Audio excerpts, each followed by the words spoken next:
Hello friends, welcome back to the new video guys. Today guys we are going to talk about guys how to enable silent mode in our Oppo phone. Friends, you want to enable your silent mode, so friends you can enable it. And guys now let's see how to enable silent mode in our Oppo phone. In this video friends I am going to show you. So before starting video friends, I want to tell you guys if you need my channel, so when first of all go and subscribe the channel, click the bell icon and like my video. So first of all guys open your phone setting and guys scroll it. Friends you can see sound and vibration setting. Friends tap here. As you can see guys, your silent mode setting and you want to enable, so friends you can enable from here guys.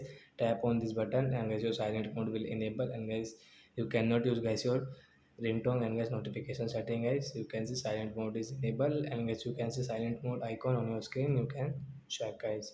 So you want to enable guys your silent mode in your Oppo phone from phone setting, so you can enable like that. And guys you can use your silent mode setting, so your phone will not ring and guys notification tone you cannot listen in your phone. So I hope friends you have understood how to enable silent mode in Oppo phone. So that's it guys, thanks for watching the video. We will meet on next video. Bye friends.